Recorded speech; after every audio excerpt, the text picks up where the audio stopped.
We are now going to turn the roundtable over to the co-chair, Kristen Bibbins-Domingo, to share some of her thoughts and to close us out. So with that, thank you again.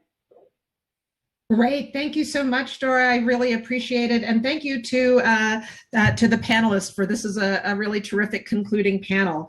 We've had a wonderful 2 days, and it's been great to reflect on really the incredible depth of conversation and breadth as well. We started with a premise that we have this gap between the enormity of healthcare spending and the gaps in actual health that we achieve in this country. And that's suggested by our opening panel that this means we are, of course, not spending enough in those areas that actually contribute to health, but also spending in healthcare in a way that's not resulting in health. And it's that opportunity cost. That's how we chose to frame our discussion for this 2-day workshop. And it makes sense because we have about 30% of healthcare spending, our panelists told us, is considered waste, spending that doesn't improve health. And that certainly is a loss of potential gain when we think of it in that way. I think that one of the things that we learned about is how compelling both aspects of these problems are, but also the tensions that come when we link our overspending in the healthcare sector with our underspending in these other areas that we really have to value as a society. And of course, we value them because they will ultimately, we know, also lead to health. And I think I just reflect on both the times when it's more valuable to think of these together and the times when it's probably more valuable to think of these separately. We had a great, I think, cause for optimism when we looked at the models that were presented in yesterday's panel, when we saw what Massachusetts achieved by setting a per capita target for healthcare spending, which allows us then to think in terms of budgets about dollars we can put then in something else. We had a great conversation to hear about how Delaware adopted the Massachusetts program and set quality benchmarks as well and priorities for particular populations, as well as the Millbrook Memorial Fund and their initiative to actually take this approach and allow other states to think both about targets for healthcare spending as well as discussions about the drivers of excessive costs. And we learned about other programs, CMMI and the United Way of Greater Cleveland, thinking about how we can get multiple sectors to co-invest in interventions we know work. One of the things that was striking, in addition to the optimism in those panels and an expansion of those, is also the very real capacity building that's going to be important to do this work well. And I was struck again by how much focus all of the panelists put on the data streams and how the data doesn't talk together and what challenge there is in these sectors when we try to hold different sectors to a certain type of metric related to health and the types of data that we have to collect across these. Again, it speaks to the opportunities that we can do here, but sometimes the challenge and sometimes some fits that are not exactly right when we have a health metric that might be shorter term in nature with an intervention for whom the health gains might be longer term in nature. And I think we saw that in the way some of these models were described by others.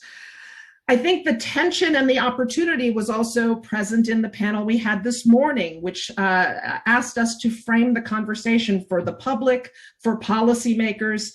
It was really interesting that cost is recognized by many as a problem in healthcare, but like with all of our problems, for those of us who think about population health, that both cost as well as health is perceived by Americans in a very individualistic way. And that itself poses a sort of challenge when those of us want to think about how we can shift the global cost discussion to messaging that for the general public. Because when you perceive of these challenges in very individualistic ways, the solutions might not be the ones that drive the types of policy solutions that we're all discussing. I think, again, we heard from the panels today, again, about the challenge of setting this up as winners and losers. If we talk about healthcare and the social sectors as those areas that some might have overspending, some might have underspending, it does set up a narrative of a winner and loser. And that narrative of a winner and loser might not be as well perceived as we would like. that even though there are big inequities in the healthcare system, those who are insured and employed, those who might be uninsured or underinsured, that both worry about losing when we talk about cuts in healthcare spending. And that how we set up who the winners are and losers are may in fact be a way we think about how we generate the support for these types of interventions. I liked, many have talked about the pandemic, and we saw that in the closing remarks here. The pandemic brings us to the interconnectedness of all of us.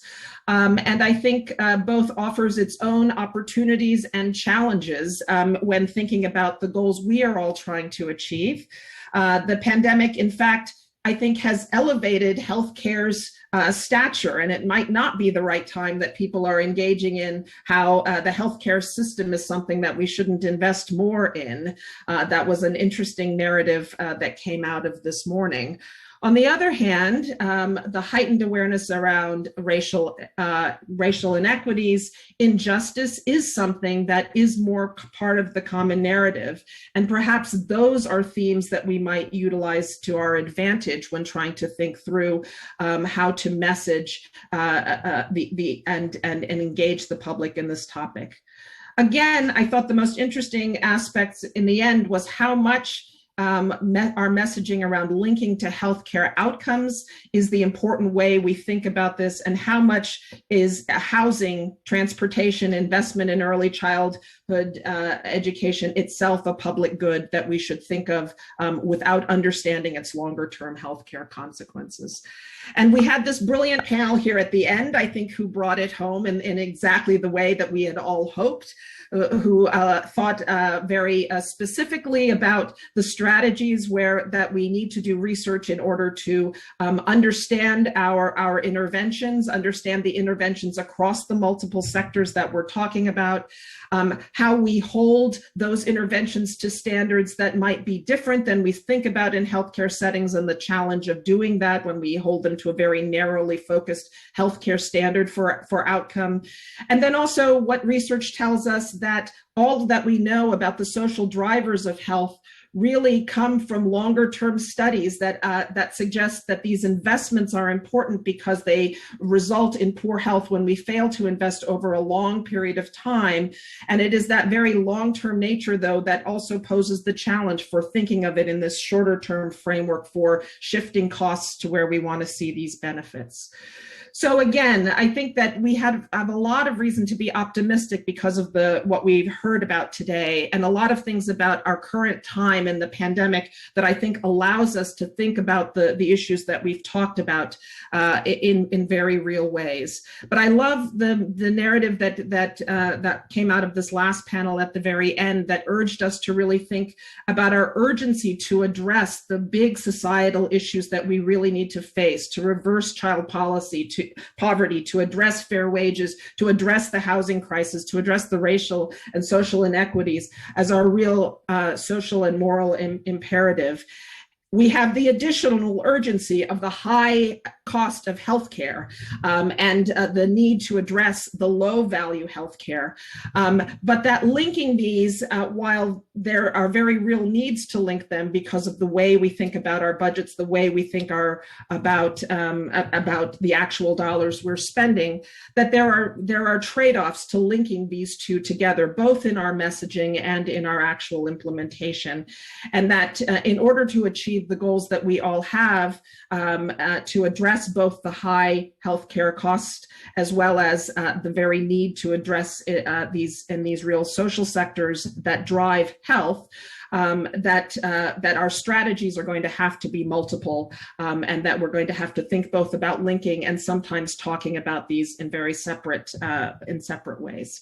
So I'd really thank all of you for a really engaging and wonderful discussion. I think it gave us a lot to think about, but also very tangible ways that we might take some steps to move forward. And on behalf of the Roundtable, I really thank you again to all of the speakers and to our audience, and looking forward to future discussions.